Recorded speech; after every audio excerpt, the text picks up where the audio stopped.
Hi and welcome to this episode of Newscast with me, Beth Espy. And today we're talking to somebody who took on a mammoth challenge earlier this month. It didn't, as we'll hear, all go quite according to plan, but he still managed to raise thousands of pounds for charity and has really learnt something in the process. And I think it's a lesson that we can all take on. We're going to hear now from Martin Malone, who's an expedition leader for Expedition Limitless. And I first asked Martin just to remind us what Expedition Limitless is all about. Expedition Limitless is an initiative that's been going since 2002 and has two purposes. One is we take people who have absolutely no experience or any real kind of qualifications in terms of outdoor adventure, and we take them on incredible expeditions. First of all, to prove like that innate resilience, that human factor, it's in us all. But also we want to raise significant amounts of money for local charities. So, for example, year one we raised £65,000 for Isle Listen. Last year, 110 for Manx Men-Cap, and this time around we're doubling our target and looking to raise 200,000 for the Children's Centre and Rebecca House. So there's a dual purpose there. It's about proving that human resilience and raising lots of money for charity at the same time. And clearly you must have a bit of an adventurous streak, Martin. So is this how this came to be part of your life? It is, yeah. All three of us who are expedition leaders on Expedition Limitless are from military background. So the idea came back in 2002 with my colleagues Phil and Matt, who just came up with this idea of doing Expedition Limitless. And the three of us work really well together, so anything adventure-wise, I love it. I work in an office now, so when I get a chance to get outdoors, I do. And Expedition Limitless is a perfect opportunity for me to use some of my skills to really do lots of good for the Isle of Man, but also to give people these incredible opportunities. And I think there's a sense sometimes that people are either adventurous or they're not. And I think it's really interesting that you talk about showing people how far almost that they can push themselves. Because I'm guessing you've probably taken people who would have thought that it really wouldn't have been for them. Yeah, year one we had people who went to the Arctic who'd never even experienced snow before, had never been skiing. Last year we were in canoeing the Yukon River in Canada, and we had people who'd never even slept in a tent. So these are like people who ordinarily wouldn't even dream about going on an expedition or being out of their comfort zone in an environment where a hostile environment, for example in the Yukon territory where there's 40,000 people in an area twice the size of the UK. So very remote. Same in the Arctic, it's a very hostile environment. But with the right training, the right support, the right equipment, we can give them opportunity, and then people really start. They raise that resilience tide mark. They realise they can do so much more than they ever thought possible. So it's incredible to see that as well. It's really nice to see people like develop and get so much from it. And why do you think it is important for people to push themselves sometimes? I think the main reason now is we're surrounded by our creature comforts, aren't we? And we talk about our children not being as resilient, but realistically they are. They've just never been given the opportunity, and adversity in nature tends to bring out that resilience, and that's some of the reason we do this, is to prove to people that if you just get out of your comfort zone and experience nature and do things that don't quite feel comfortable to you, then you can really start to reveal that resilience. And that resilience then crosses over to other parts of your life. When you raise your resilience tide mark, it helps you in work, it helps you with your family life, it helps you in every other way. So it's really important for people to see that. And so remind us then about the latest challenge that you've been involved in. Oh, right, yeah, my big swim. So every time we do Expedition Limitless, I do a personal physical challenge to raise some money. And I have to keep raising the bar myself, because first year I did a swim.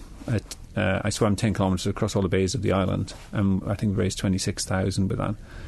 Last year I canoed around Morrick Park for 24 hours in a homemade canoe for 24 hours and raised 16,000. Can I just check that the homemade canoe stand up to it all? It's still going. Wow. It's actually at the lake in Kent where I did the big swim. And then I thought, well, I better raise the bar. So this time round, I decided I would attempt to do a 24-hour swim continuous in St Andrews Lakes in Kent, where the canoe lives now, by the way, the homemade canoe. So, from outset, I thought, this is a huge challenge. There's a high probability of failure when you try and swim for 24 hours, because it's a long time in the water. There's a lot of pressure on your shoulders. It's a lot of physical exertion. So I went into it knowing that. There's a high risk. I wouldn't actually be able to do the full 24 hours. Up to 2 weeks before the swim, I was in great shape, perfect condition, and I injured my left shoulder about 2 weeks before. Not a bad injury, but enough to cause me some concern. And so on the morning of the big swim, it was a slight concern for me, and I did go into it thinking, I hope my shoulder holds up. It did for the first 8.5 hours, and then it started to ache, and then that ache became a pain, and the pain became worse and worse, to the point where just over 16 hours of actual swimming time, the safety crew decided to put me out. By then I covered 30.5 kilometres. And in all of the nights, because my daughter was with me, and in all of the nights she said to me, Dad, if you swim for 2 more hours and wreck your shoulder, you're not going to raise any more money. By then we'd raised a significant amount of money, so £30,250, which is just mind-blowing. I'd set out with a target of 50, which is really ambitious, hoping to raise maybe 20, 25, and to hit 30,000 and above was just mind-blowing.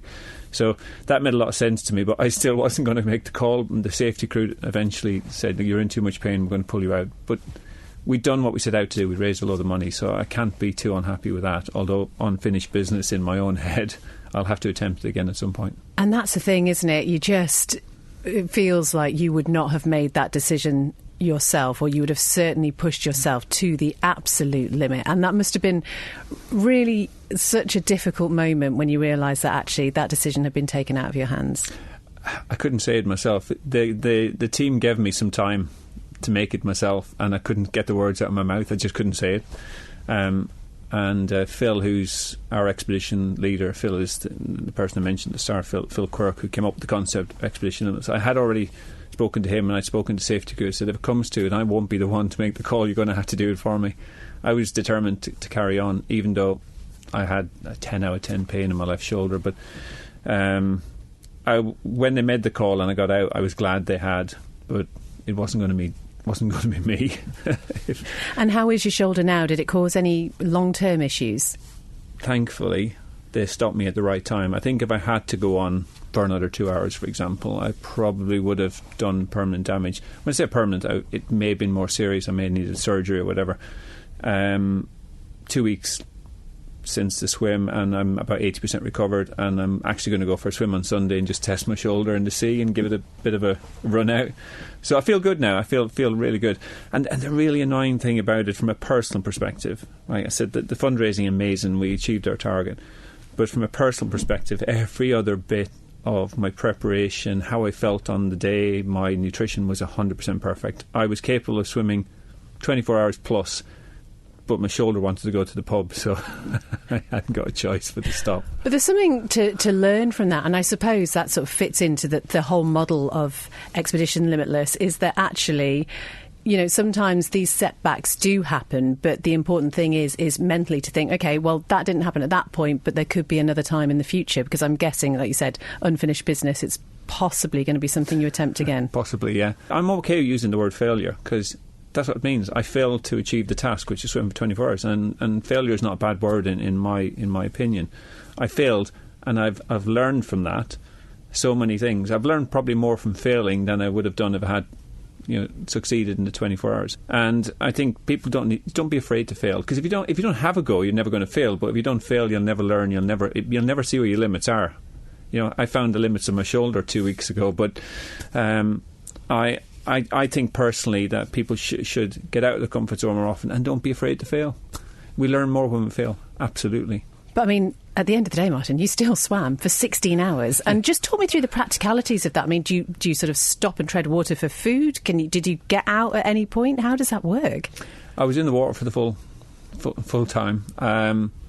Every hour I stop, I have a tow float behind me. If you've seen anybody swimming out in Douglas Bay or around the island, there's lots of swimmers now. You have a tow float for visibility. It's not a flotation device; it's just there for visibility.